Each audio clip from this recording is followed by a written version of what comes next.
Tudo bem. Bom, hoje já começa agora a gravação de nosso terceiro e último encontro desse curso, que foi bastante prazeroso, na perspectiva mesmo de aprender também. Foi um processo muito bonito de conhecer, de rever, de aprender conceitos e rever conceitos, de reflexão, né? Então, Raquel, eu vou falar no nome de Raquel e no meu nome, para agradecer a Matheus, o coordenador do projeto, que aceitou a nossa proposta, né, Raquel, de mini curso, para falar sobre a história da alimentação e as representações da alimentação em Scholastic Mukasonga. E hoje, no dia de hoje, que eu fui preparar a aula de hoje, eu descobri coisas incríveis, incríveis, mais incríveis ainda. Eu acho que esse livro é um leque. Tem uma teoria de Walter Benjamin, que ele fala sobre a teoria do leque. E ele diz que o leque é fechado e que a gente só vê o que está, ele fechado, a gente só vê as imagens de fora. E que à medida que a gente for abrindo o leque, desdobrando o leque, a gente vai descobrindo as coisas. E aí eu fiquei pensando, o leque dobrado é um leque que tem, as dobras são as pregas, né? Então a gente abrir isso para aprender, e eu fui aprendendo cada vez mais hoje. Então, agradecer a Matheus, agradecer a todas as pessoas que estão aqui, que participaram, que se predispuseram a participar da nossa conversa, agradecer a Raquel, que topou fazer esse encontro, né? Fazer esse encontro em conjunto, foi uma maravilha, porque uniu norte e sul do país, né? Sem ser um processo separatista, né? Nada para fazer golpe, né? Exatamente. O clássico é justamente uma obra que não termina, porque cada pessoa verá uma coisa, e aí é esse desdobrar, esse explicar eterno. Isso é a coisa linda. Gilberto Gil tem uma música que eu gosto muito dela, e isso vale para a gente que faz ciências, todas nós, todos nós. E aí eu me dirijo particularmente a Ana Francisca também, bem. Gilberto Gil tem uma música que diz assim: a ciência não avança, a ciência alcança a ciência em si. Então, quando a gente está fazendo uma pesquisa, a gente alcança uma ciência, mas que vem a outra pessoa, tem uma outra perspectiva e avança. E aí eu fiquei pensando, como isso que você acabou de dizer, professor Matheus Roque da Silva, nobre colega, tem a ver com um pesquisador, com um teórico, que é Thomas Kuhn, que escreveu a quebra do paradigma científico. Então, cada vez que a gente alcança uma ciência que já estava posta anteriormente, a gente quebra um paradigma, a gente quebra um modelo e a gente propõe outro modelo, não é? Então, essa é a beleza. E essa foi a beleza do livro. E como nós tínhamos posto no primeiro dia, mostrando como nós organizamos como menu, usando a palavra de Scholastic, e hoje será o nosso terceiro encontro, que nós chamamos de sobremesa e saideira. E essa sobremesa e saideira, a gente botou o gosto impuro da comida. E esse impuro entre aspas. Por que impuro entre aspas? Porque nós percebemos as impurezas do pensamento, da atitude, do coração, das pessoas, dos personagens que estão presentes no livro, e como a comida acaba tornando-se um processo de impureza. Aí é perigoso, porque eu posso estar falando do puro ser o bom, do impuro ser o ruim, eu posso estar confundindo com um processo de eugenia, mas que não é um processo de eugenia do bem-nascido. E aí, dois subitens, a menina que roubava açúcar e as diferentes formas de fazer doce de banana doce. E a menina que roubava açúcar é uma proposta de Raquel, porque a gente sacou, Raquel é uma estudiosa da história do doce, do açúcar, e a Raquel abordará. E alguém falou sobre, que queria ouvir Raquel falar sobre comensalidade. E é um tema que a Raquel também gosta muito. E é um tema extremamente sensível, eu acho que ele é sensível a todos nós, todas nós, né? Então, eu também gosto muito dessa temática comensalidade. Raquel e eu, a gente vai tentar bater um papo. Quando Raquel quiser me inserir na conversa, ela sinta-se à vontade. E o terceiro momento eu chamei de saideira. E por que saideira? Porque eu fui atrás de um conceito de sobremesa, para a gente entender, né? Do jeito que eu falei de prato de entrada, eu peguei o mesmo dicionário, é o dicionário da Gula, e ela diz que sobremesa é de Marcel Grant, ela diz fruta, doce, outra iguaria delicada, consumida normalmente no final de uma refeição, incluindo também certos queijos. Então, hoje é o final da nossa refeição, pelo menos dessa refeição de agora. Então, haverá a sobremesa, mas tem a saideira. Do jeito que eu podia ter feito um brinde, uma libação no início da nossa primeira aula, libação é uma coisa muito antiga que é uma honraria aos deuses, que as pessoas fazem e nem sabem que estão reproduzindo, talvez não saibam, que é um ato pagão, que é aquela dosezinha para o santo. Essa daqui é para o santo. Isso é um costume pagão e que as pessoas reproduzem. Então, naquele dia, eu poderia ter feito essa libação. Eu já participei de uma live com vinho que eu fiz a libação aos deuses, e hoje a gente vai falar da saideira. E por que a saideira? Porque a gente vai trabalhar, fazer um percurso breve do livro. E a saideira, eu fui atrás de uma definição de saideira. Não tenho o dicionário da Gula, eu tive que recorrer a um antropólogo do Rio Grande do Norte, e que quem trabalha história da alimentação, principalmente a galera mais do Sudeste, tem um certo receio, porque o chama de folclorista, e folclorista é alguém que estuda a cultura popular, é a cultura folks, do Volkswagen, da cultura popular.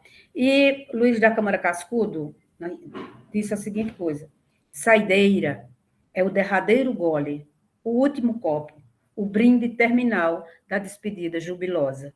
Então, hoje, nós conversaremos. Eita, que linda, minha russinha aí falando. Hoje nós falaremos sobre isso, sobre essa saideira, como nosso derradeiro gole, o último copo, um brinde terminal da despedida jubilosa, que eu espero que seja. E essa definição está no livrinho de Luiz da Câmara Cascudo, chamado Prelúdio da Cachaça. Né? Esse título de saideira é um final mais que poético, né, Matheus? Eu gosto de poesia, amo a poesia, a poesia, a criação, é a literatura, né, Matheus? É um menu, que é composto pelo título do último capítulo do livro, do capítulo que nós trabalhamos, que é o Trabalho e os Dias, e também pelo último capítulo do livro, que se chama Acabou a Escola, e a gente vai fazer uma compilação daquilo que vimos nos 2 pontos anteriores, mas traremos coisas novas, e aí eu passo a palavra para a professora Raquel, e sinta-se à vontade, Raquel, e quando você quiser dirigir, se querer que eu dê alguma colaboração, pode se sentir à vontade, que eu tentarei colaborar da melhor maneira possível, viu, meu amorzinho? É isso, galera. Obrigada. Então, boa noite, pessoal. Quero agradecer também, primeiramente, Matheus pela oportunidade. Na verdade, quando surgiu a ideia quando ele falou que tinha vaga proposta, eu lembro que eu estava indo esperar o ônibus da faculdade para ir embora, e eu mandei brincando para ele.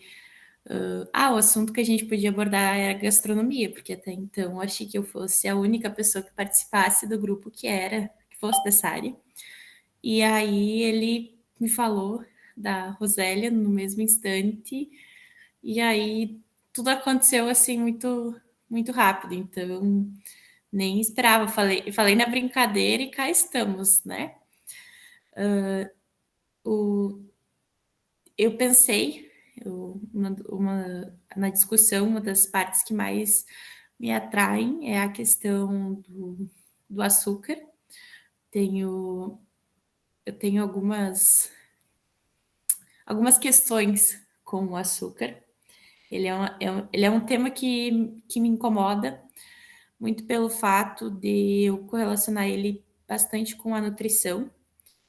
Eu tenho uma mãe nutricionista, então eu acabo tendo bastante discussão sobre alimentos e essa questão do açúcar.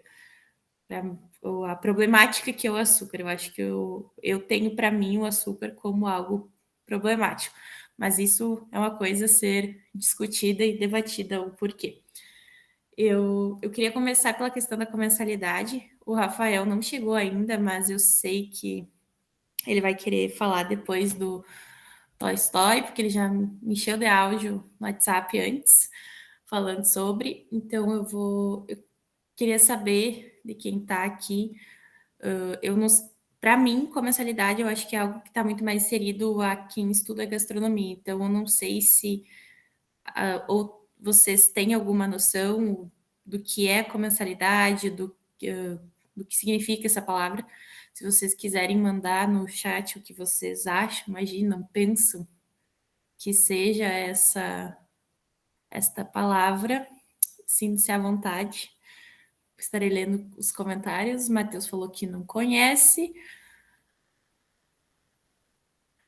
Nadiesda, tu pode responder, por gentileza, tá? Que eu sei que tu sabe o que é.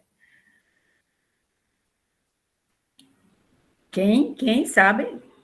Quem pode responder, por gentileza? A Nadiesda. Nadiesda, não me bota em saia justa. Eu lembro que a discussão minha da comensalidade, ela foi no primeiro semestre, justamente na disciplina de História da Alimentação. E eu tenho um livro do As Práticas em Relação à Mesa. Isso aí.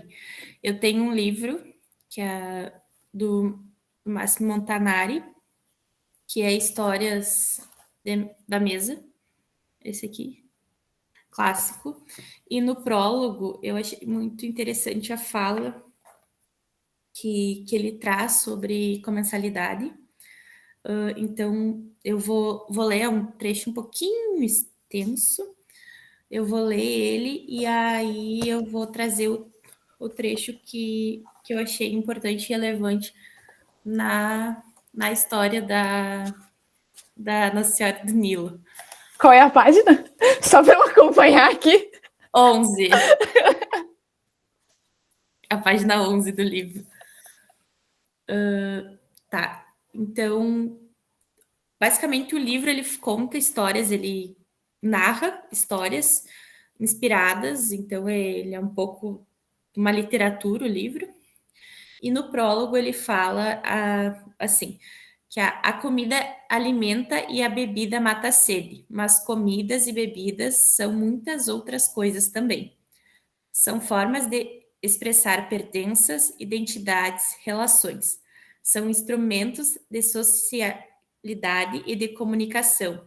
É por isso que toda narrativa sobre o alimento e a mesa possui uma densidade especial, uma trama de perspectivas que a enriquece de conteúdos e de significados, pois narram-se coisas que, por sua vez, narram.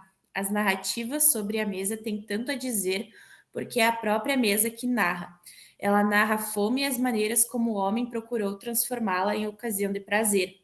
Narra a economia, a política, as relações sociais. Narra os paradigmas intelectuais, filosóficos, religiosos de uma sociedade. A mesa narra o mundo. Então, eu achei esse trecho muito importante, muito bom do Montanari. Montanari é o clássico do clássico, quando a gente vai falar a respeito de qualquer aspecto da história da alimentação. E eu achei muito importante esse trecho, porque ele, para mim, ele condiz muito com o que a Mukasonga traz no capítulo O Trabalho e os Dias, porque nós, seres humanos, talvez a gente não pare para pensar muito no cotidiano sobre as implicações que a mesa, como um símbolo, tem. Eu vejo que o comer muitas vezes se tornou tão banal que a gente esquece a parte da comensalidade. E justamente no trecho da Mukasonga, que eu não sei em qual página que está no livro, porque eu tenho ele impresso. Quando ela fala que as malas se transformavam assim em dispensas fartas, onde as mães acumulavam com todo o seu amor, feijão, pasta de mandioca. Rosélia, se tu puder me falar em qual página do livro físico está?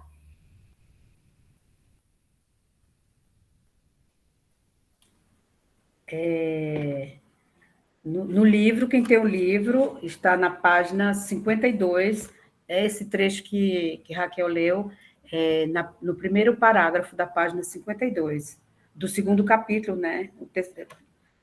Que é o Trabalho e os Dias, que foi o capítulo que a gente mais se debruçou nessa análise. Tá, certo. Então, assim, o trecho que eu peguei é um pouquinho mais embaixo, é no parágrafo de baixo, Sim. que é à noite, logo que a inspetora saía do dormitório, o banquete começava. Abriam as malas e espalhavam as comidinhas em cima da cama. Ainda verificavam se a inspetora estava mesmo dormindo, mas algumas irmãs, como a irmã Rita, não eram nada bobas. Estavam dispostas a se corromper para participar da ceia íntima. Comparavam as provisões de cada uma, decidiam o que comer primeiro, elaboravam o menu da noite, denunciavam as que eram gulosas e tentavam surrupiar para si um pouco da sua própria despensa, que agora fazia parte do banquete comum. E, para mim, quando eu li esse trecho, eu vi a importância e o significado que a comensalidade tem. Porque como elas tem o conflito das duas etnias, das Hutsis e da Tutsis, eu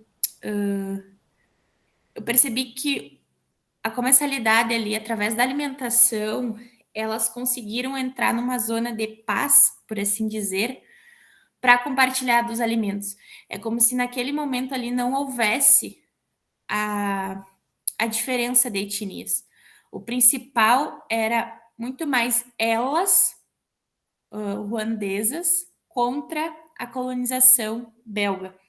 Eu vi muito mais essa relação do que uma relação de conflito. Apesar de haver essa relação de conflito interno entre as duas etnias, no que ela ainda era mais forte essa relação de ser contra a colonização do que o conflito entre as duas. E o próprio Arioval do Franco, no de Caçadora Gourmet, que é um outro livro que fala um pouco sobre isso, ele fala que a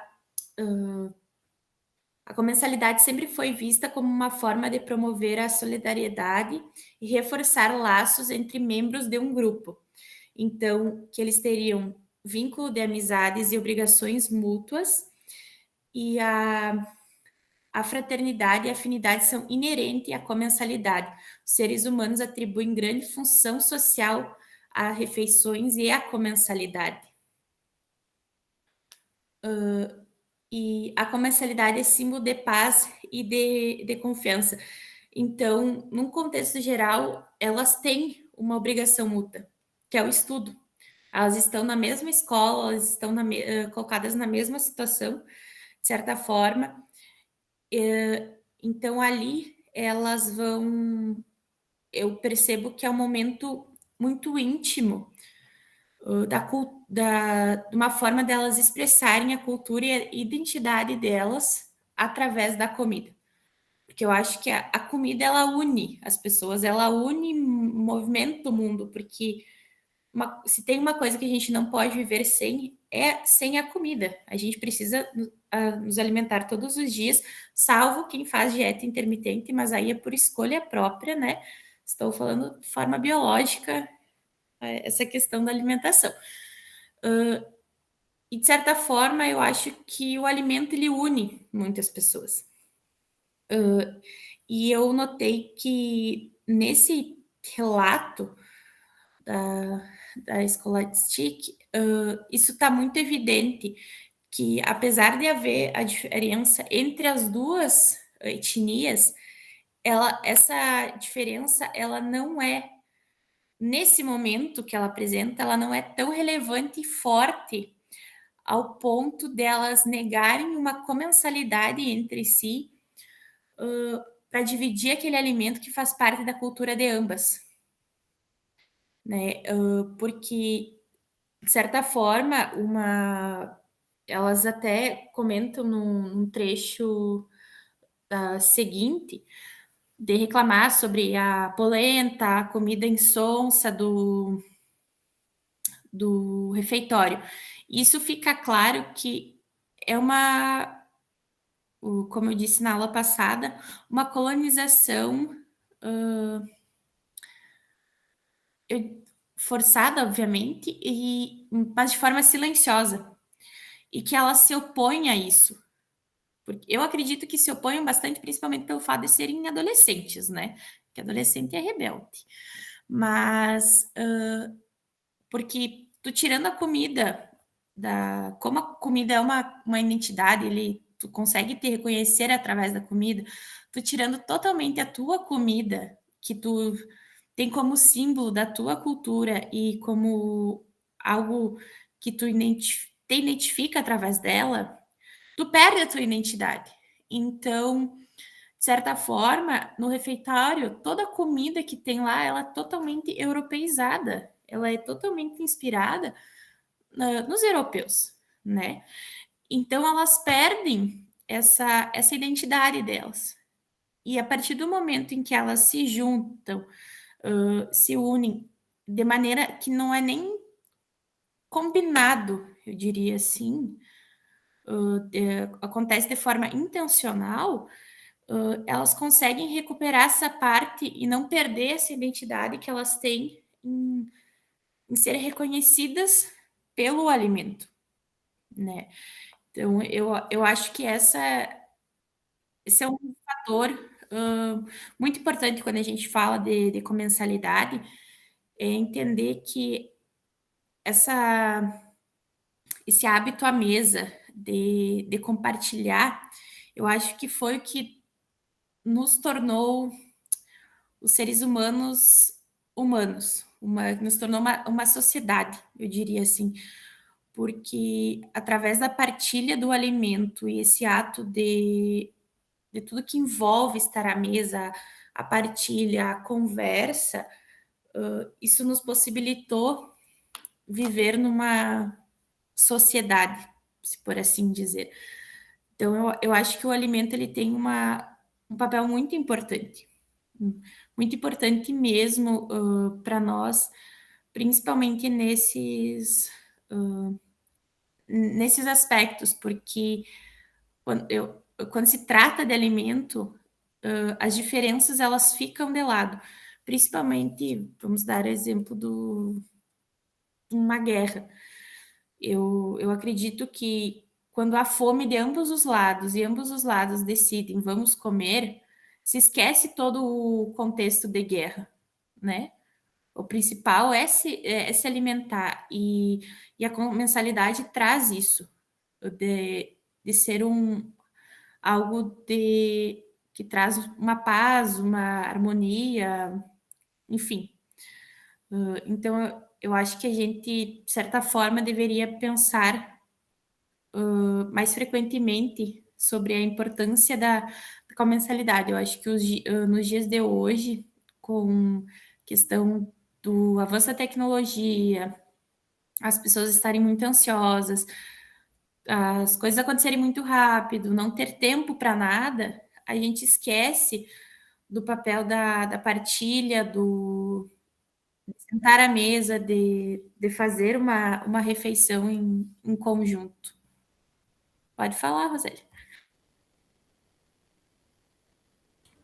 Raquel, eu achei tão importante isso que você está dizendo sobre o partilhar, a comensalidade, e ela está atrelada à mesa, que eu fiquei pensando aqui na seguinte coisa, sabe? A partir do que você disse.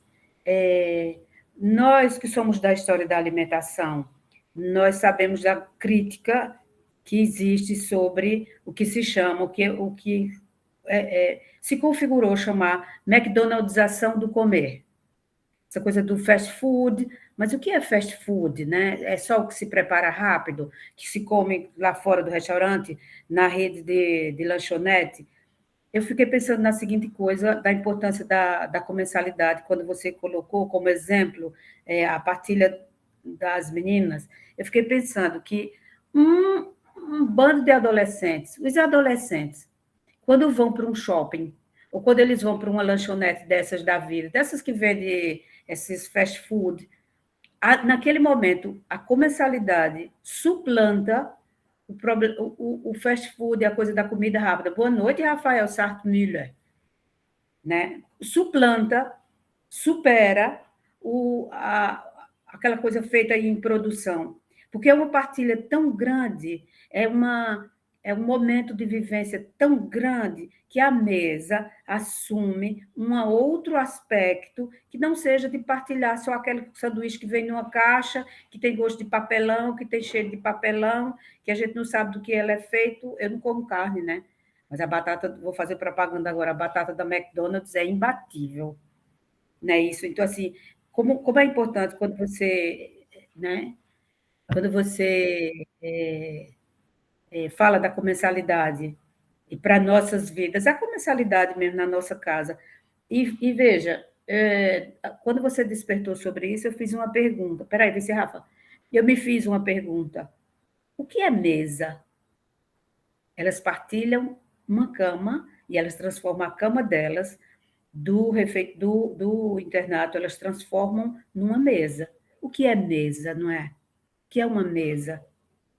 Eu passei uma vez um projeto para os meninos e as meninas da gastronomia pesquisarem sobre a Santa Ceia e eu queria ver os vários modelos de mesa na arte. Nossa, Giotto, aquela pintura medieval, tinha um tipo de mesa, e assim sucessivamente.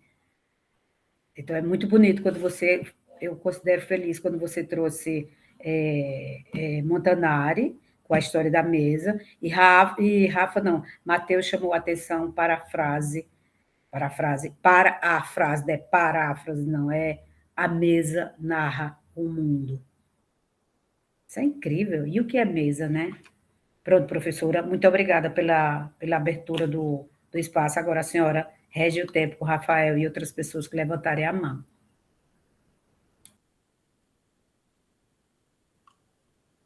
Posso já, Raquel? Vai. Vamos botar fogo na fogueira, né? Isso que vocês estão falando, né? Eu cheguei agora há pouco, mas graças a Deus, Raquel me deu um pouquinho do spoiler. Eu falei, vou atrasar, não adianta o que vai ter no começo para poder chegar já acompanhando, né? Aí deu tudo certo, a questão da comensalidade, né? O que eu queria trazer para a gente pensar também vai um pouco conversando com isso que a Rosélia falou, né? Como que a comensalidade não necessariamente vai se dar nos espaços, né? Então, assim, tem um recorte de quem olha para poder identificar onde acontece a comensalidade. Pode acontecer num shopping, fast food, com os adolescentes da mesma forma.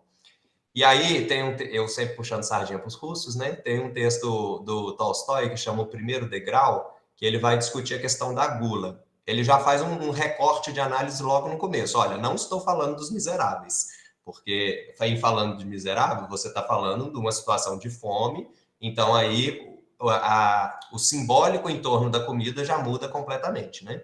Então, eu estou falando das pessoas que têm acesso à comida e etc., para poder fazer exatamente essa crítica da perspectiva de quem olha. Porque aqui, a gente empolgado com o texto da Scholastic, né? Estudando as questões da comensalidade, etc. Aí o Matheus jogou aqui no chat, por exemplo, né? A partilha como algo muito simbólico. A gente tende a fazer uma valorização desse ato de comer em conjunto, desse ato de partilhar, como algo necessariamente que simbolize algo da partilha, que simbolize algo mais profundo em termos de humanidade, a Raquel estava falando, né? Isso que nos torna humanos, essa socialização e etc. Só que se a gente faz esses mesmos juízos de valores, né? Do que a gente está julgando significar esse ato do comer junto. Para outros contextos, a gente pode prover humanidade, né? Prover esse juízo de valor de que algo é humano, há contextos que não necessariamente o são. E aí Tolstói, ele levanta essa questão. Se você coloca um monte de burguês com... Ele até usa um termo que é engraçado, membros roliços, alguma coisa assim, né? Gente muito gorda. E ele está tratando da questão da gula, confrontando com o comportamento ascético, né? De você enfrentar as privações para conhecer e reconhecer o valor da realização dos prazeres, mesmo aqueles mais basais, né? Então, assim, praticar o jejum para valorizar o alimento, esse tipo de exercício de autoaperfeiçoamento que ele está discutindo. E aí ele fala, olha, as pessoas de uma determinada classe que já estão num círculo da gula tal, a ponto de que elas se reúnem exclusivamente para comer, mesmo que elas falem de outros assuntos, tudo gira em torno da mesa bonita para comerem, porque aquilo é um momento estético de valorização da riqueza que elas possuem. Então, assim, vou fornecer um banquete para mostrar para a sociedade que somos ricos. Ou então, vou fazer uma viagem, por exemplo, e aí você teria acesso a várias coisas elevadas, arte, cultura, museus e etc., mas ninguém está preocupado com isso. Até fazem os programas para poder dizer que está fazendo, só que eles estão preocupados. O que a gente vai comer na hora do almoço? O que a gente vai jantar? Essa é a preocupação primeira, né? Então, como que tudo, em algum momento, pode acontecer de degringolar tudo para o ato de comer, e esse ato de comer está vinculado à gula, e não à partilha em si, e não à troca de experiência, e não à comensalidade como a gente pensa, né? Então, o Tolstói ele tem esse texto, O Primeiro Degrau, que ele fala exatamente do jejum como o primeiro degrau para o autoaperfeiçoamento, porque ele é um exemplo muito cotidiano, muito próximo da gente, como é a alimentação, né? Para a gente pensar quais são os comportamentos a serem adotados para a gente tentar conquistar esse autoaperfeiçoamento e ter uma crítica, inclusive, sobre como a gente significa as coisas. A comensalidade, a comida partilhada, a gente significa assim porque a gente não é um burguês, mas se a gente generalizar demais e não pensar a exceção, a gente humaniza quem não é humano com todos os outros. Então, manter essas críticas ativas e perceber como que tudo isso é recorte de quem olha é algo que o Tolstói vai levantar e que eu acho fantástico, por isso que eu puxo a sardinha para ele sempre, né? E aí eu acho que conversa bem com esse debate todo, porque a gente está falando de um contexto da Mukasonga que é outro contexto diferente do Tolstói dos seus primeiros dias, que Tolstói nasceu aristocrata russo, riquíssimo, dono de terras e etc. E ao longo do percurso dele, ele foi enveredando para uma filosofia ascética. No final, ele era andarilho divulgando uma filosofia de vida toda outra que a gente nunca imaginaria vir de alguém tão nascido em berço de ouro, né? Obrigado. Tá, eu vou... Quer falar, Nadi? Você estava na Deixa a fila. professora Rosélia falar, que eu acho que ela vai falar, que acho que deve conversar com o que o Rafael acabou de falar, daí eu falo depois dela. Eu vou conversar com o Rafa. Rafa, obrigada pela provocação, eu achei ela maravilhosa, porque traz uma outra perspectiva, e é muito, muito, muito pertinente isso que você traz, porque são perspectivas bem diferentes de Mukasonga e de Tolstói. E você traz duas coisas você traz coisas para mim são extremamente valorosas, essas palavras. Tem uma pesquisadora de história da alimentação que ela fala sobre a língua e a palavra, e ela diz que a língua e a palavra, para quem estuda a história da alimentação, é de uma riqueza sem par. E você trouxe duas palavras.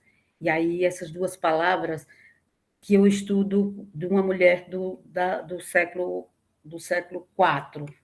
Veja, você traz jejum e você traz gula, que são oponentes, elas são altamente oponentes. Mas você traz Leon Tolstói como um cristão que traz a perspectiva do pecado.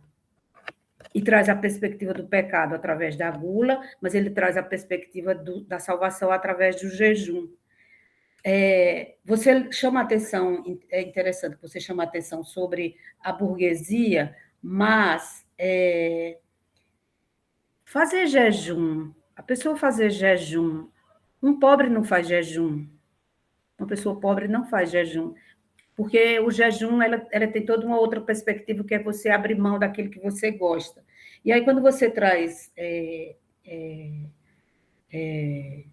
Tolstói, eu sou muito desconfiada com Tolstói.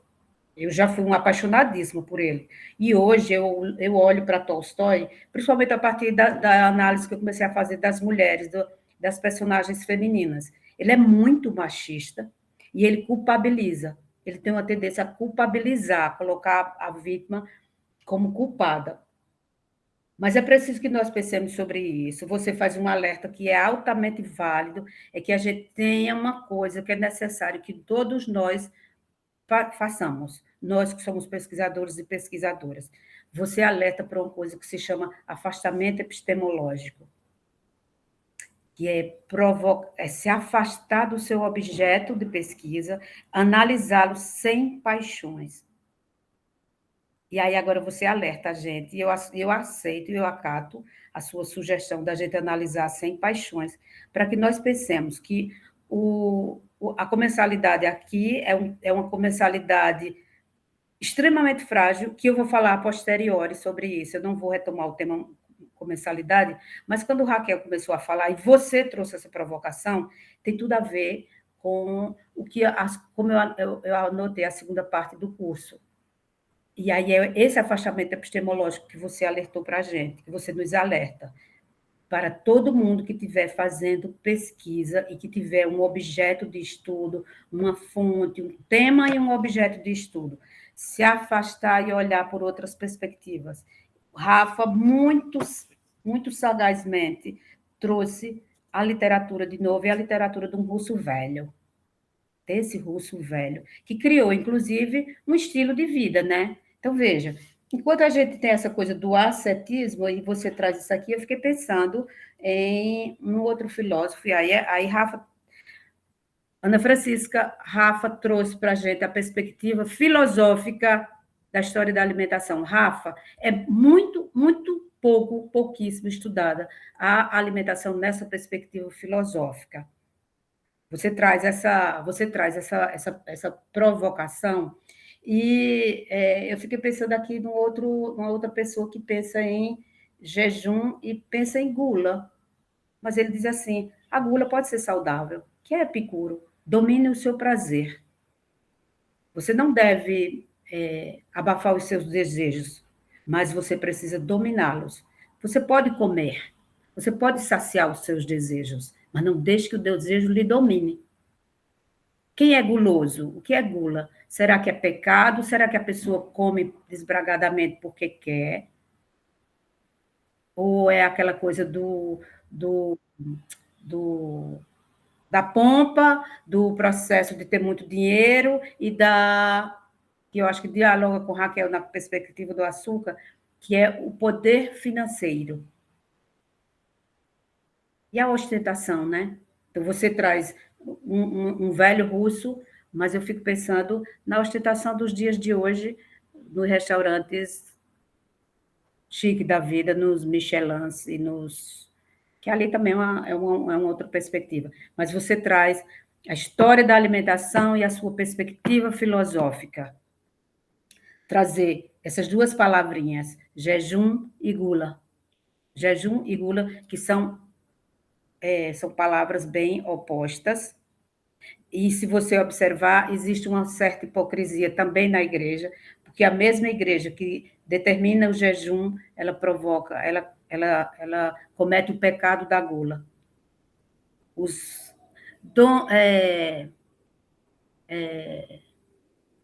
O criador da ordem beneditina, São Bento escreveu as ordens, e aí ele disse assim, no ordenamento, ele disse: olha, é melhor que um monge não beba, mas ele pode beber, desde que seja com moderação. E aí eu estou falando de alguém do século V, da era cristã. Ele já trazia essa palavra moderação.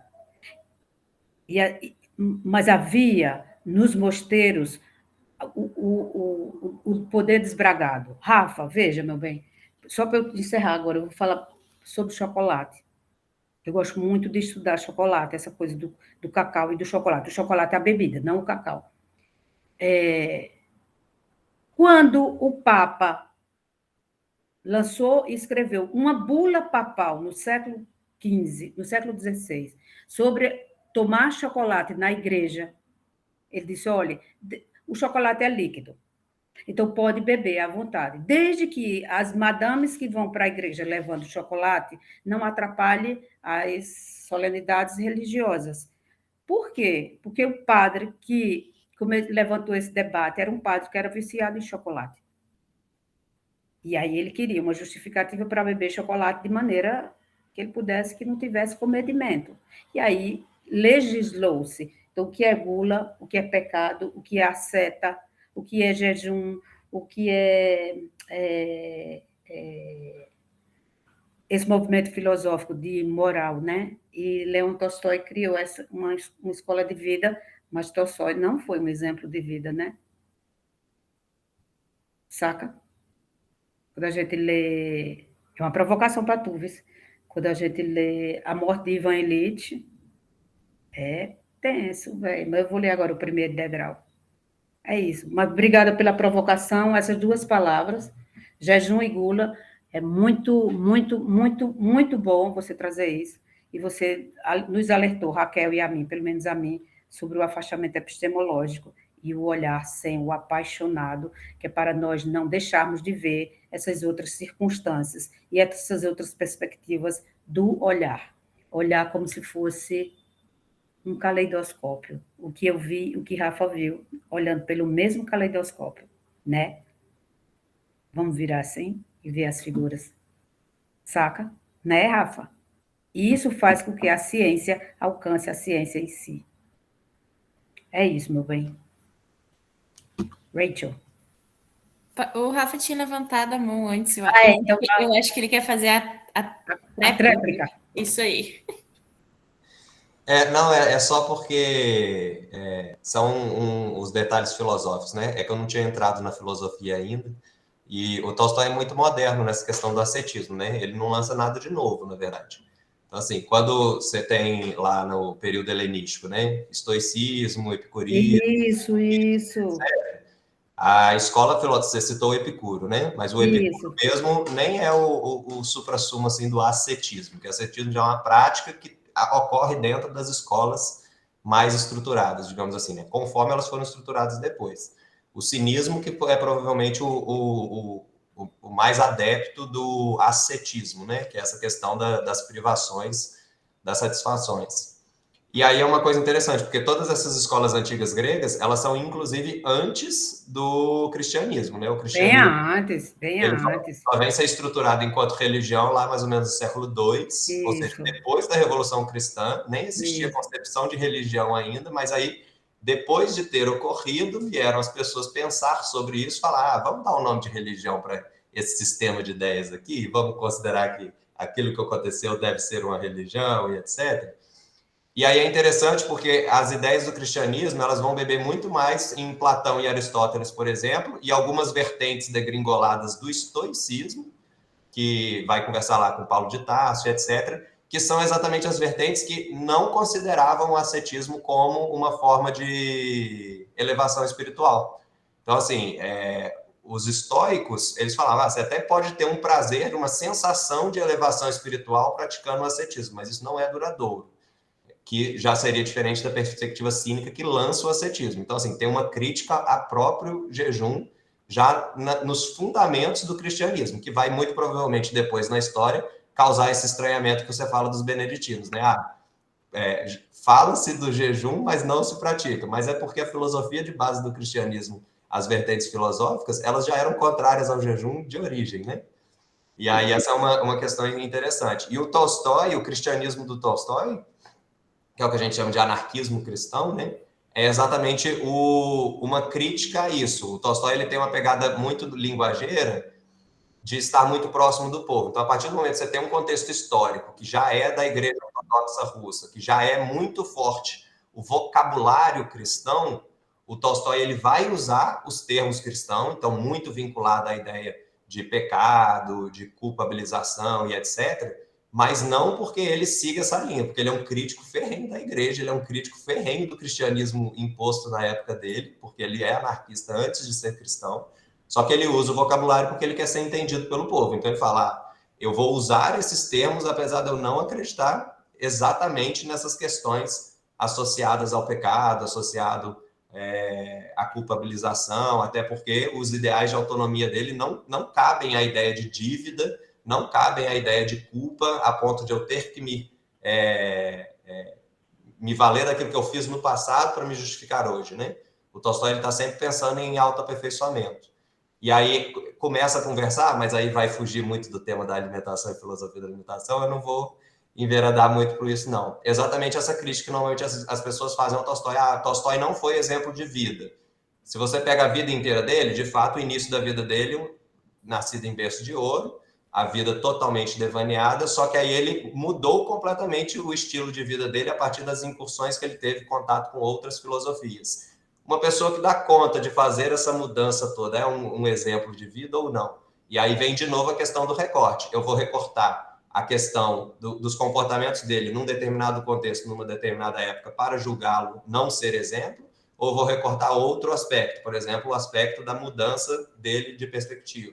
Ou eu vou recortar outro tempo, o momento final que ele abriu mão completamente das riquezas dele, fazendo crítica, inclusive, à ideia de valorização das coisas pelo dinheiro, né? Aquilo que você cria, escassez para poder valorizar. Então, eu já não quero nada, porque assim eu quebro com toda a valorização do dinheiro, de tudo que existe, e a gente quebra com o capitalismo de vez. Porque se o capitalismo depende de valorizar aquilo que eu não deixo o outro ter acesso, se eu se eu tenho poder suficiente, tenho armas, tenho violência para impedir o acesso ao outro, e aquilo que é restrito ao outro é o que ganha poder, né?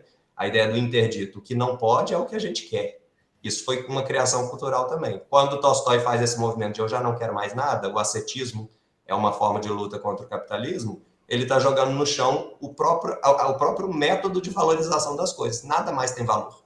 Então, tudo pode ser compartilhado, tudo é público, tudo é de todo mundo, mas isso é só lá no finalzinho da vida, né?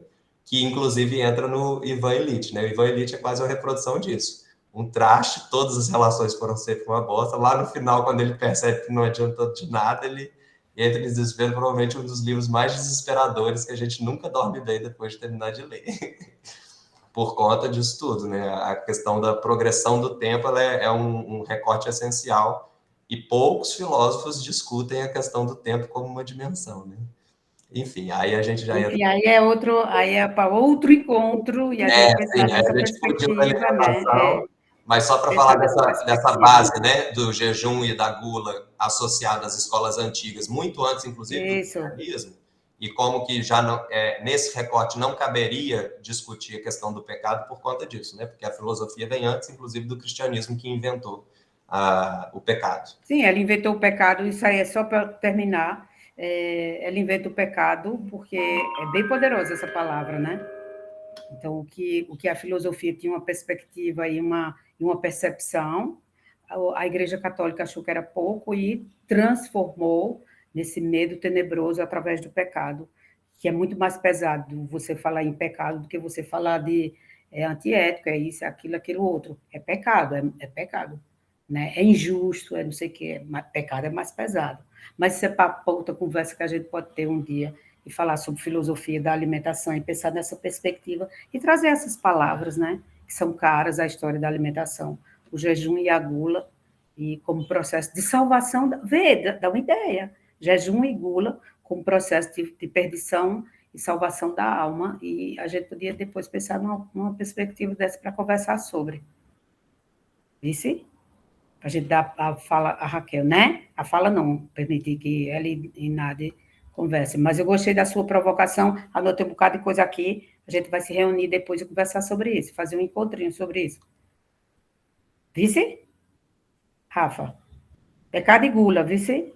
Pecado e gula como salvação e perdição. Amor de perdição e amor de salvação. Gosto. Tá certo? Nadista, vai, fale, menina. Sua vez agora.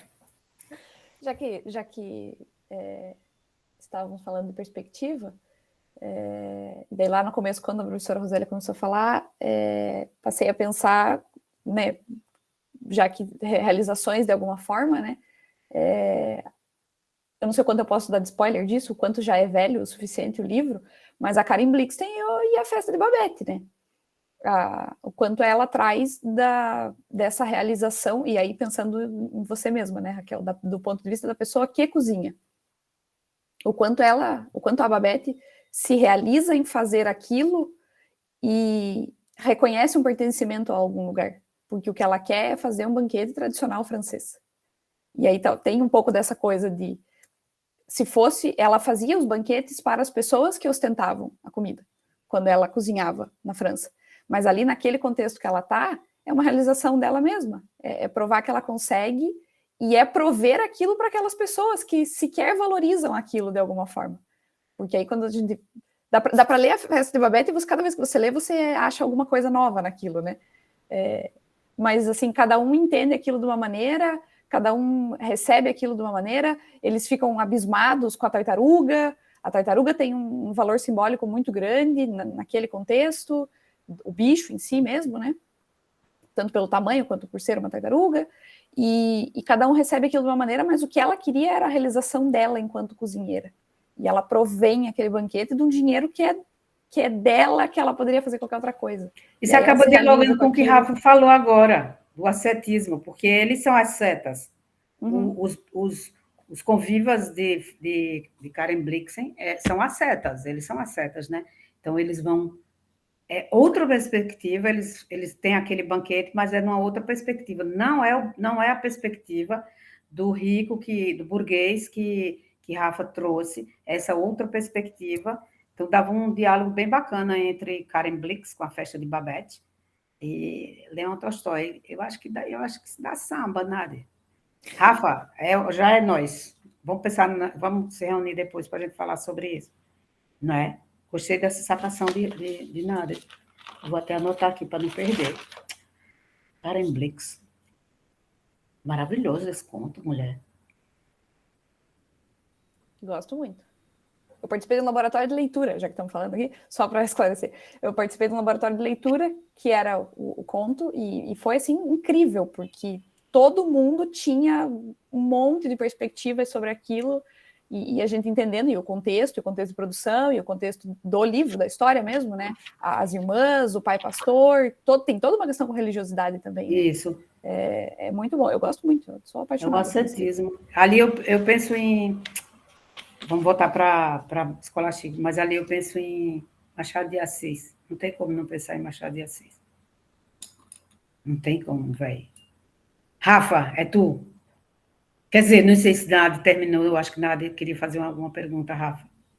Não, era só isso. Para que a gente retome, só tem... Já são 20h14, né? Não, era só isso, professor. Meu apontamento era só esse.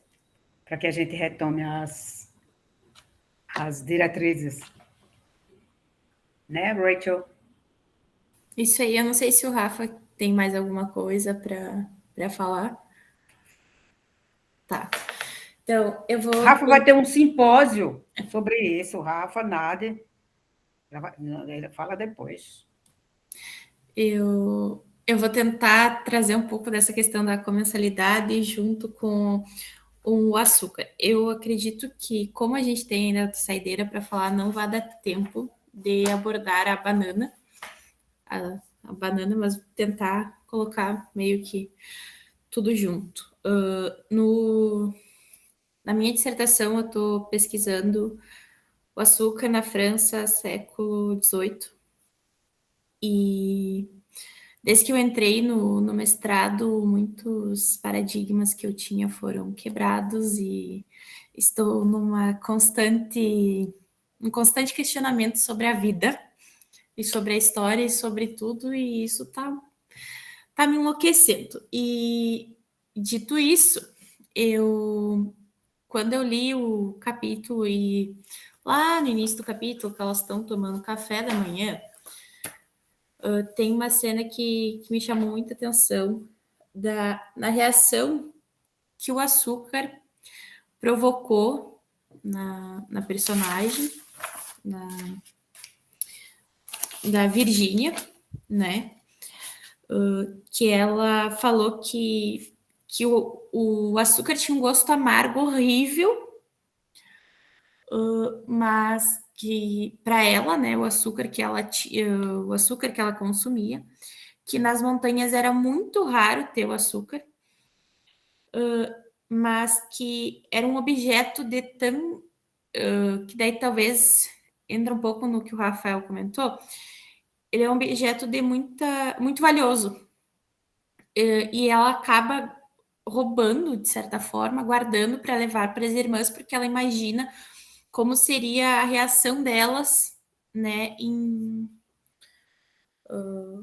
fazer o uso. E aí eu pensei nessa descrição do gosto amargo, horrível, eu estava pensando em todos os diferentes processos do açúcar, né?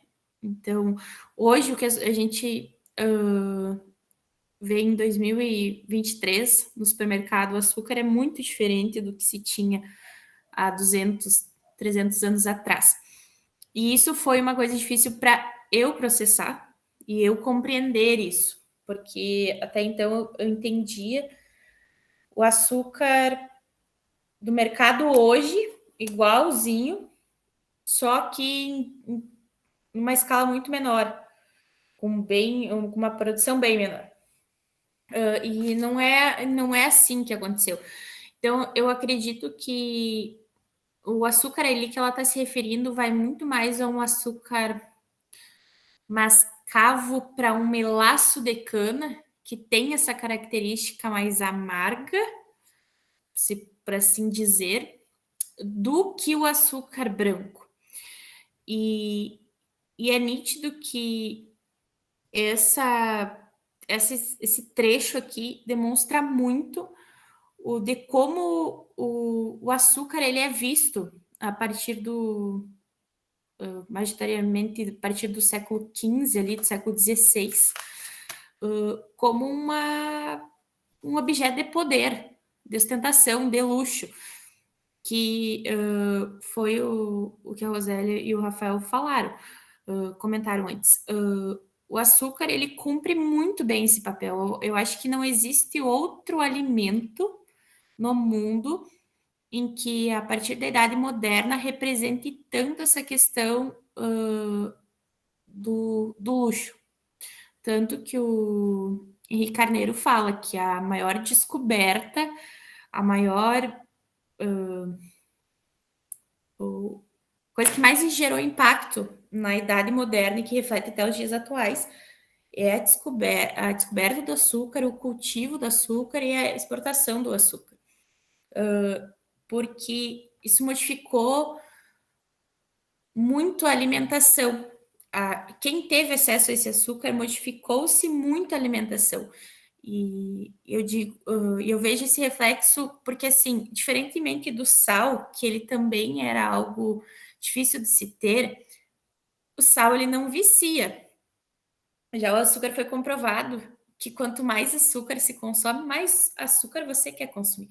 Então, para mim, o açúcar é tido realmente como uma droga, tanto que originalmente ele é vendido nas drogarias e especiarias, na França, por exemplo.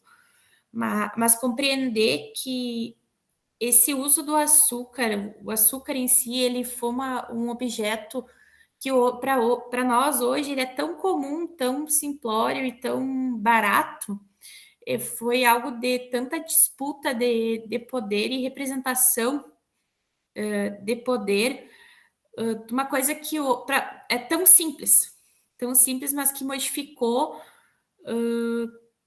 muita coisa na história da humanidade. Pensar e imaginar que as pessoas tanto consumir açúcar, tinham os dentes podres, e isso simbolizava a riqueza, porque o açúcar era muito caro, é uma coisa inimaginável nos dias de hoje. E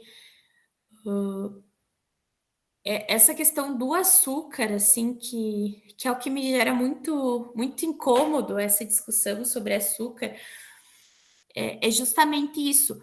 A que ponto o açúcar deixou de ser talvez agora eu não esteja entrando tanto na questão do livro em si, mas a que ponto o açúcar deixou de ser um objeto de ostentação, de luxo, para ir passar por um processo industrial e hoje estar inserido em absolutamente tudo. O açúcar, ele está inserido em tudo. Onde a gente menos acha que ele está, lá está ele na descrição dos ingredientes. Então, eu vejo que a gente tem uma sociedade viciada em açúcar sem querer ser viciada em açúcar. Ela é viciada de uma maneira intencional. que a gente acaba não percebendo o quanto a gente é impactado por esse açúcar, e tanto é que esse impacto é muito diferente, por exemplo, a questão das bananas. Todo o processo no livro, no capítulo que elas retratam sobre o que são as verdadeiras bananas, eu pensei muito mais em bananas da terra, né, pela descrição. Por quê? Porque banana da terra geralmente ela é consumida salgada.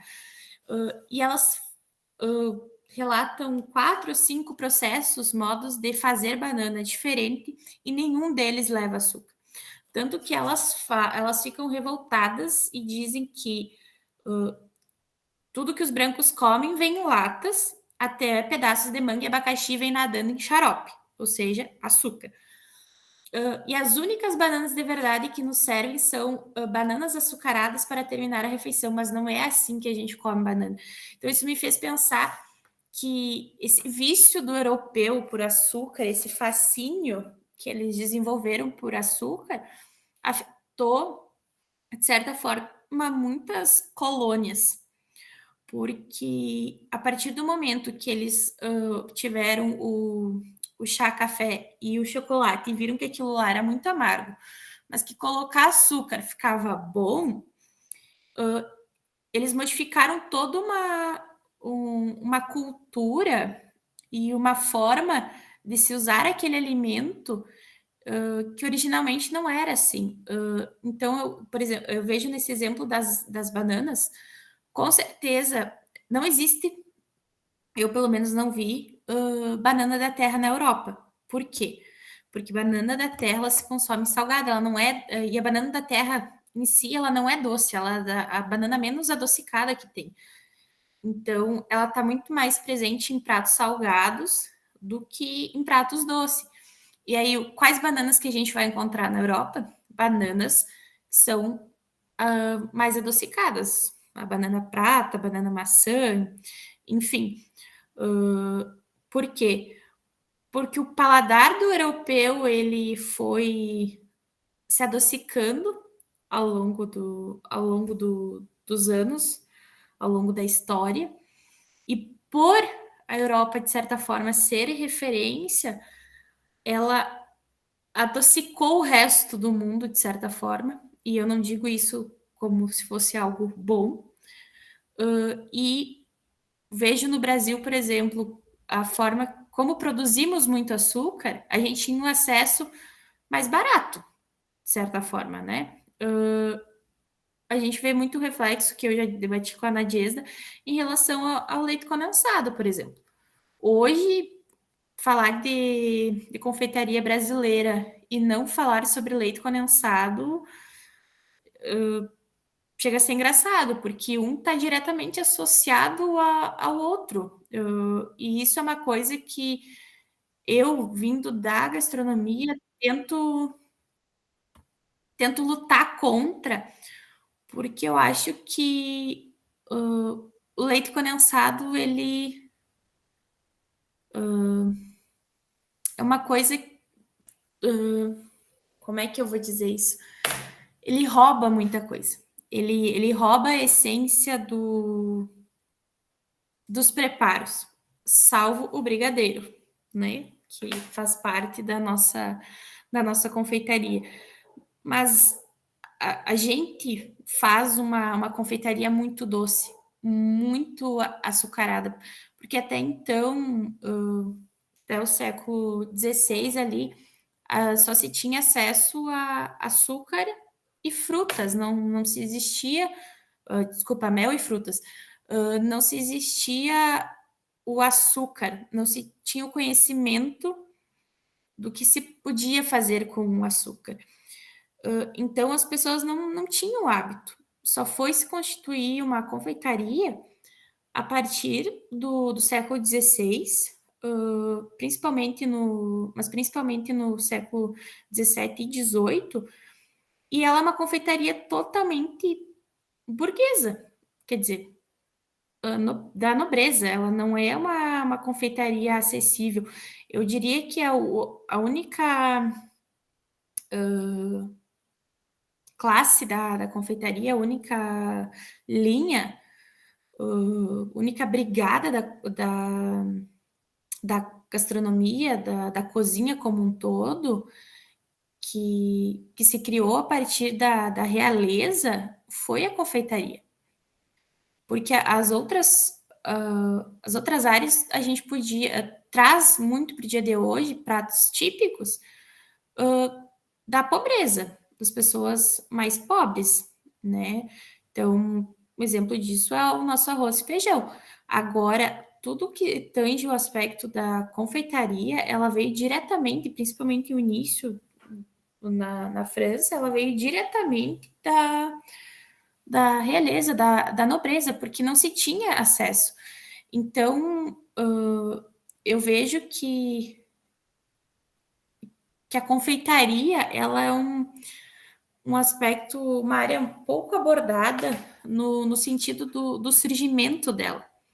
É difícil entender e compreender o surgimento e tentar entender o impacto e a relação que o açúcar causou, porque eu estava lendo alguns dicionários da época e até o próprio método de fazer o açúcar, porque ele passava por um processo de clarificação.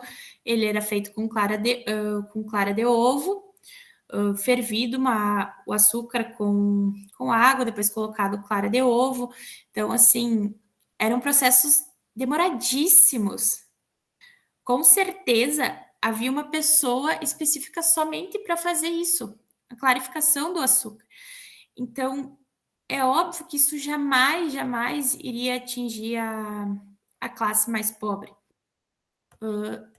Então, eu vejo que o açúcar, ele me gera certo desconforto falar sobre ele, algo que hoje a gente tem acesso de forma muito fácil, mas que antigamente ele foi um artigo de ostentação, de luxo, né? Pode falar, Rosélia. Eu quero só chamar a atenção para uma coisa. Quando você, Raquel, se refere à clarificação do açúcar usando clara, é porque é um processo na confeitaria, né? Porque nos engenhos de muito antigamente, depois nas usinas, a limpeza do açúcar era feita de outra forma, né? Então, usava-se a cerâmica nos pães de açúcar, colocava terra para fazer essa limpeza, essa pureza do açúcar.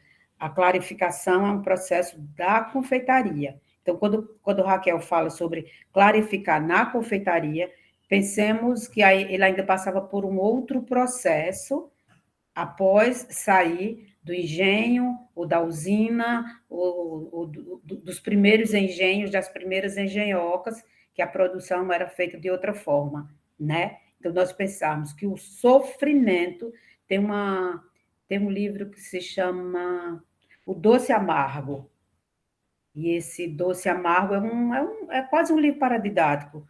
Ele fala sobre a produção de açúcar no Brasil, logo no começo do século XVI, e ele fala sobre o sofrimento, né? O sofrimento produzido nas pessoas escravizadas a partir da produção do açúcar, da escravização, de quem ia para ali, quem ficava em cada linha, em cada ponto da produção do açúcar.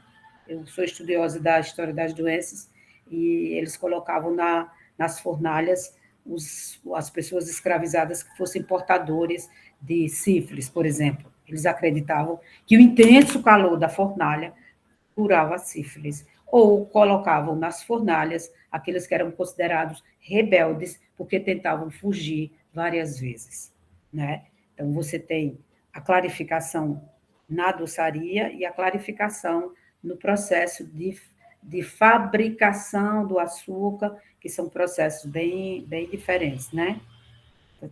Chamar atenção para isso, que fique isso bem... Raquel está falando de coisas distintas, para que não haja essa confusão conceitual, de compreensão. Tá certo? Isso. Pronto, Raquel, obrigada.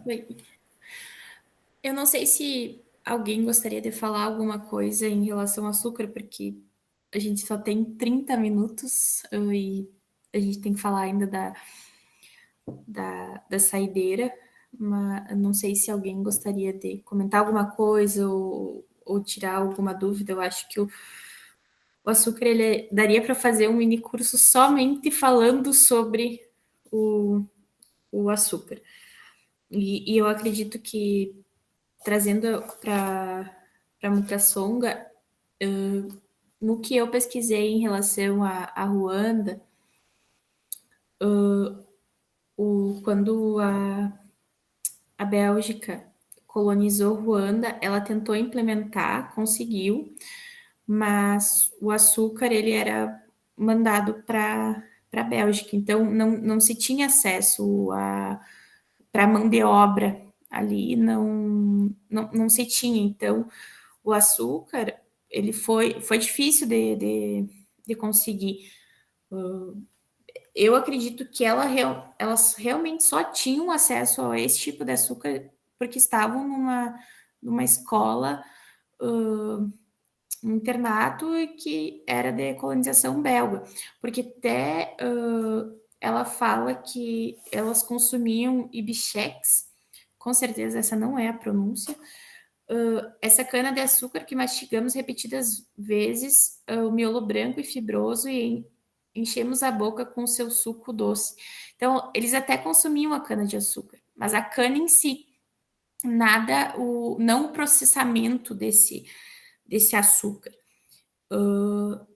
E isso a gente está falando de 1956, certo? 59. 59. Isso. Então, assim, eu acho que desses anos para cá ainda se houve uma modificação, porque, trazendo exemplo para nós, a minha mãe relatou diversas vezes que o açúcar que ela consumia quando ela era pequena, veja bem, minha mãe é de 77, não era o açúcar branco que a gente tem hoje. Era uma coisa mais fácil de se encontrar, mas que não era usado com tanta frequência que nem hoje. Minha mãe só... Claro que ela também não tinha dinheiro, né? Mas isso também é um outro fator a ser avaliado. Mas leite condensado, por exemplo, a primeira vez que ela comeu, ela tinha mais de 15 anos, eu acho. Então, essa questão do poder que o açúcar dá, eu acho uma coisa que poderia muito bem ser avaliada, justamente por ser uma droga. Se a gente comparar ela com qualquer outra droga, vamos supor, com a cocaína, quanto mais tu usa, mais tu vai querer usar. E passar por esse processo de desintoxicação é muito difícil, levando em consideração que hoje boa parte de todos os alimentos eles contêm açúcar. Açúcar, quando eu me refiro a açúcar de cana, porque existem outros tipos de açúcar, obviamente, mas o açúcar representa muita coisa na nossa alimentação, e também vai entrar essa questão do aspecto da gula que o Rafael falou, de se reunir para comer e não pela comensalidade em si de se compartilhar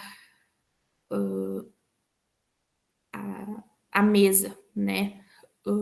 Porque o que acontece? Eu vejo muitos casos quando a gente vai realmente falar sobre vício, a gula em comida, a gente está muito mais tratando uma pessoa que é viciada em comer doces, ou seja, açúcar, do que necessariamente outras coisas, porque o açúcar ele te causa um prazer que nem uma droga. Então, a indústria está um pouco se lixando para a gente, mas a gente tem que talvez tentar observar de uma forma diferente a maneira na qual a gente faz esse consumo e esse uso justamente por isso, né? Porque tanto que não é recomendado a introdução do açúcar menos de 2 a 5 anos, se não estou enganada. Justamente por isso, porque não é algo bom e saudável. Eu acho que foi um acidente que aconteceu.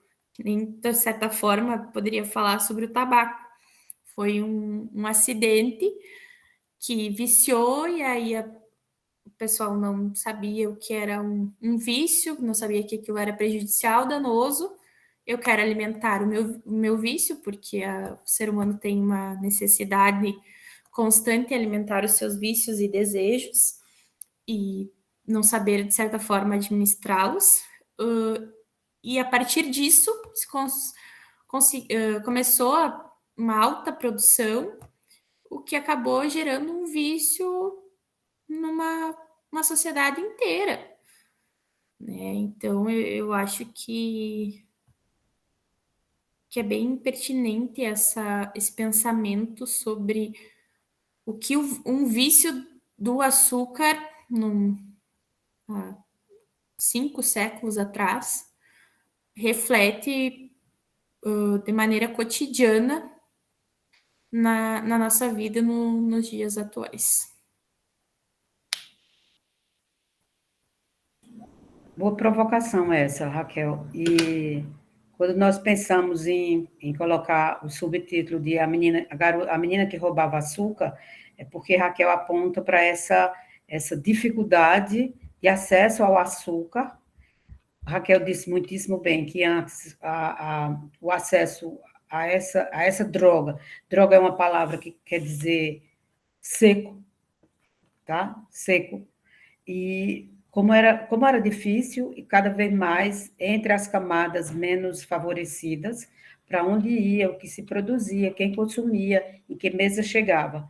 E é em Mukassonga que aparece Virgínia roubando açúcar para levar para suas irmãs. Ela era uma Tutsi, para levar para suas irmãs. E o que é que isso acarreta? Acarreta numa chantagem, né?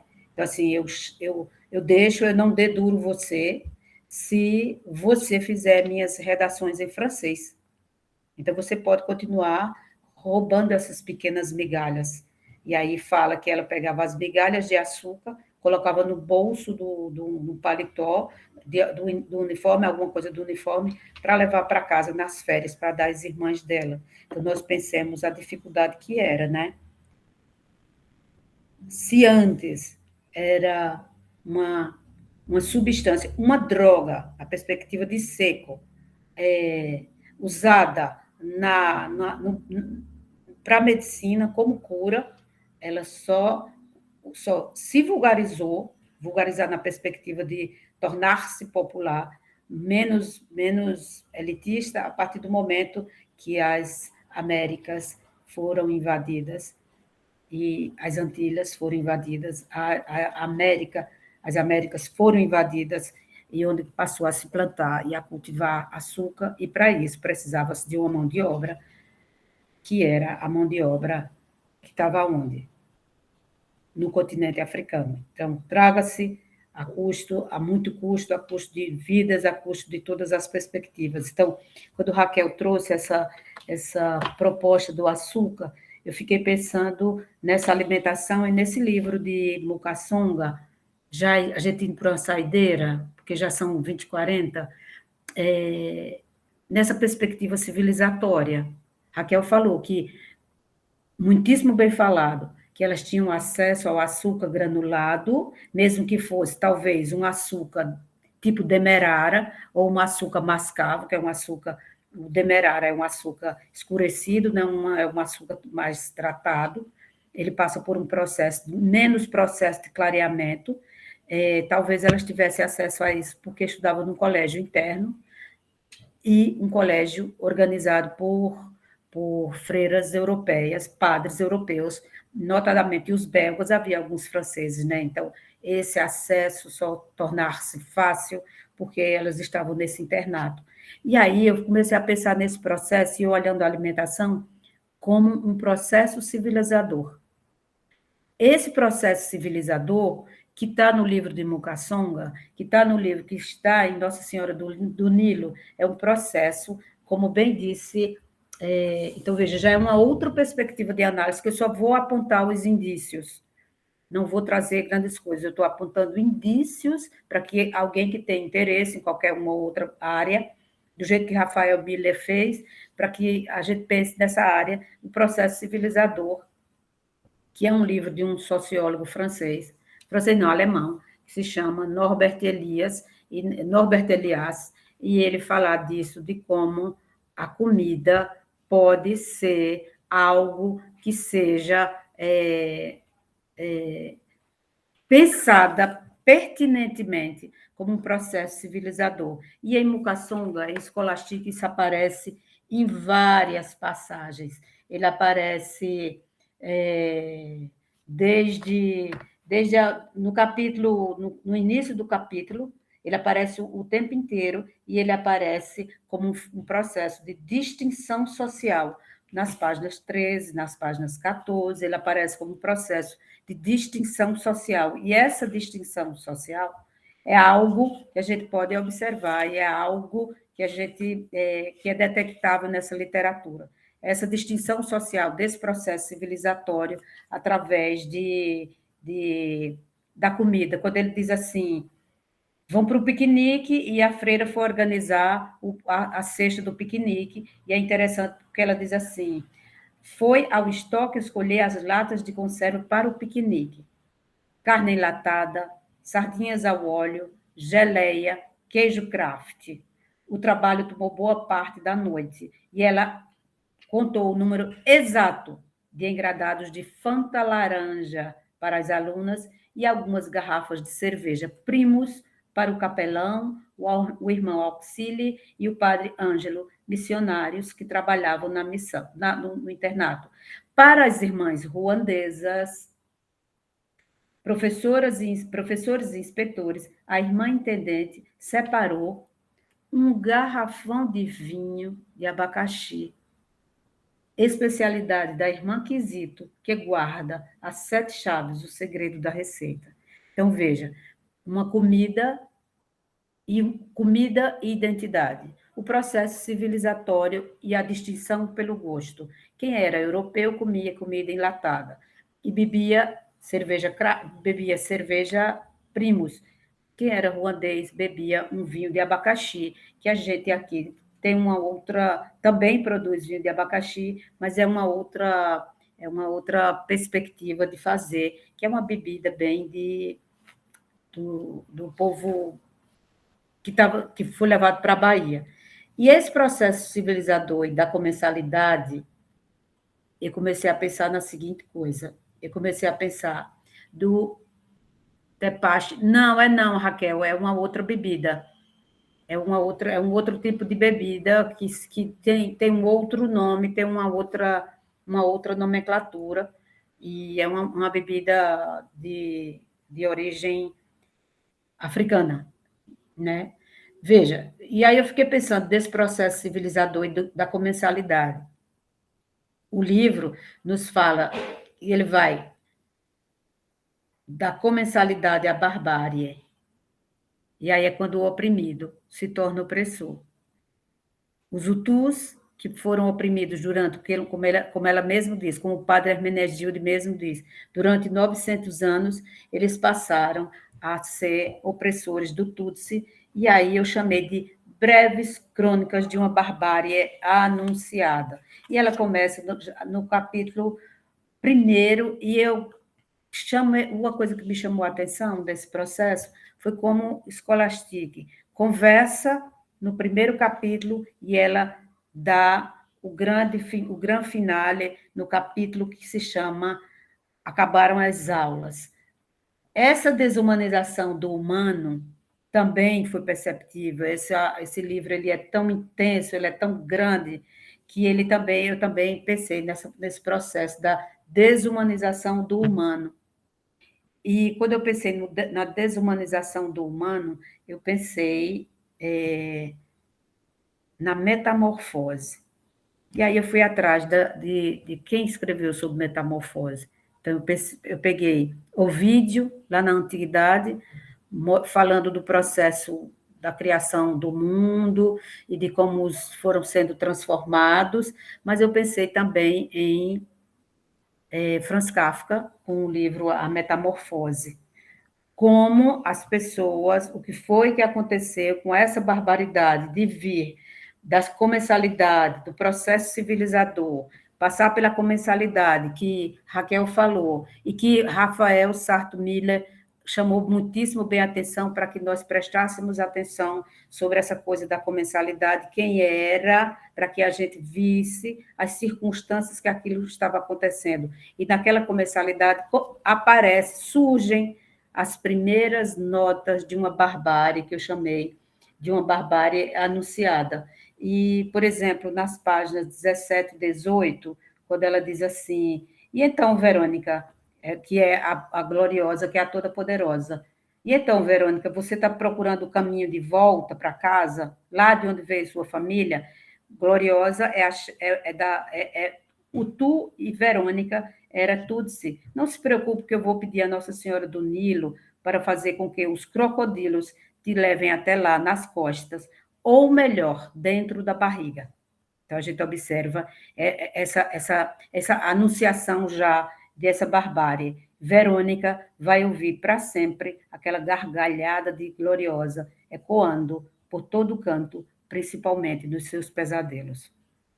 Então, o livro ele vai num crescendo. O livro, eu vi alguns estudos falando que esse livro ele pode ser visto como um romance de formação. E esse romance de formação, na perspectiva grega, de formar o homem total no processo educador, no processo de humanização. Esse livro não é um livro que fala apenas dos primeiros sinais do genocídio de Ruanda, mas ele tem várias perspectivas. É como Nadezhda disse, que é só a gente olhar e começar a ver, que a gente vai perceber várias coisas. E quando eu fiquei pensando nesse processo de metamorfose, não metáfora, algumas pessoas dizem que é uma metáfora, que ela usou uma metáfora, não é uma metáfora, as pessoas foram transformadas, e elas foram transformadas, por exemplo, na página 31 do livro impresso, quando ela diz assim, na página 32, você está vendo, Modesta? O regime anterior deixou alguns resquícios no ministério. Eles são muito flexíveis com as cotas. Se contei bem, e olha que contei só as que conheço, as que tenho certeza, esse número está bem além da porcentagem combinada. É uma nova invasão. Para que terá servido a revolução social dos nossos pais se deixarmos essas coisas como estão? Vou fazer uma denúncia ao meu pai, mas acho também que nós temos de controlar as coisas e, desta vez, acabar com os parasitas. Parasita é uma perspectiva biológica, vive às custas de um outro ser. Tem uma outra passagem que é bem expressiva, na página 238 e na página 241, que já é o fim, o último capítulo do livro, quando ela diz assim... quando ela reza para Nossa Senhora do Nilo, e que Nossa Senhora do Nilo consiga transformar essas pessoas, e quando ela diz assim, em 59, Virgínia contando essa história, em 1959, metade de minha família se refugiou em Burundi. Três de meus tios foram assassinados em 1963. Meu pai não foi morto, mas colocaram-no na prisão com muitos outros. E aí ela traz uma outra palavra, que é cúmplice dos ienses, inienses, e inienses são as baratas. Então, eu fiquei pensando, me lembrei de Franz Kafka com a metamorfose de Franz Kafka, né? E Uma outra coisa que eu achei interessante é quando vai se aproximando já do fim, a gente está se aproximando do fim, que eu chamei aqui, eu coloquei um subtítulo, Os Demônios de Niramumazuka, que é a Gloriosa, que é o nome dela, que significa a mulher da enxada. E quando eu falei dos demônios, é porque eu pensei do que ela diz, do que Virgínia conversando com Imaculée. Imaculée é uma simpatizante dos Tutsi, e os simpatizantes dos Tutsi morriam, eles eram assassinados. E eu me lembrei de 3 livros. Eu me lembrei de Dostoiévski, com os demônios, que ele relata um assassinato, e ele pega esse assassinato que ocorre e ele transforma nesse romance. É um romance bem, bem denso, enorme. Mas eu me lembrei de Goya, o pintor espanhol, que ele fala sobre o sono da razão, e ele diz que quando a razão pega no sono, os monstros tomam conta de tudo. Mas eu me lembrei fundamentalmente de um autor, um francês, um filósofo francês que eu gosto pra caramba, que é Paul Valéry, que Paul Valéry escreveu o Meu Fausto. E por que eu me lembrei de Paul Valéry? Porque ele diz que ele fala sobre esse demônio, fala sobre o Fausto, e o Fausto diz: eu atuo na hora do descuido. Esse é o demônio falando, esse é Mefistófeles falando, e dizendo assim: eu atuo na hora do descuido. Então, é esse descuido, e quando se encontram já nos últimos, já na fuga, se encontram Imaculée e Virgínia, o diálogo delas é fantástico, é de uma grandeza sem par. Que ela diz assim, Imaculée vai narrando o que ouviu de Gloriosa, e ela diz assim, que Gloriosa disse a seguinte coisa: o Deus dos Tutsis é o Satanás. E aí Imaculée diz: eu não acredito nessa história sobre o diabo, são só mentiras de Gloriosa. Mas o que eles fizeram com a Verônica é horrível. Agora não tenho dúvida, dentro de cada homem há um monstro adormecido. Não sei quem foi que o acordou em Ruanda. E Virgínia responde para ela: eu não sei. Não me conte mais nada, por favor. E não me pergunte nada, se você não quer me ver chorar. Porque o nome de Virgínia significa a mulher que não deve chorar. Então, assim, eu tinha mais coisas para falar, mas devido à exiguidade do tempo, eu não vou falar mais, porque com esses demônios de Gloriosa e com essa pergunta que ela faz, com essa observação de Virgínia, agora não tenho dúvida, dentro de cada homem há um monstro adormecido. Não sei quem foi que o acordou em Ruanda.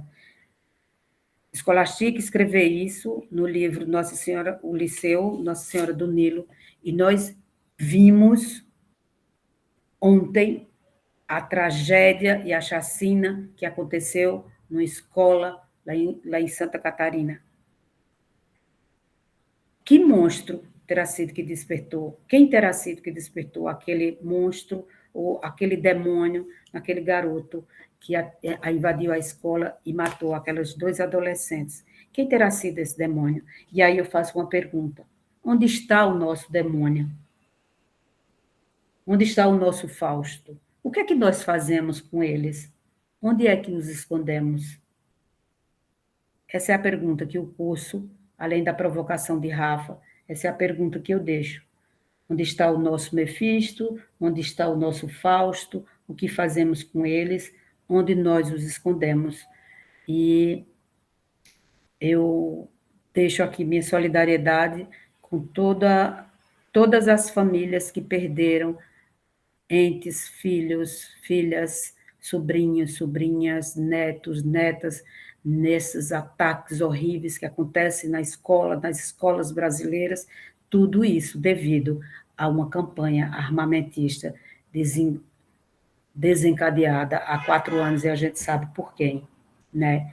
E como estamos em cima da hora, eu agradeço muito, muito a participação de todas vocês, e eu agradeço aquele que não se diz o nome exatamente, né? Aquele que é Valdemort, né? Valdemort, que é Harry Potter. Eu agradeço do mais fundo do meu coração, de se ele existe, da alma também, se ela existe, e eu agradeço a Scholastic Mukasonga por ter escrito esse livro.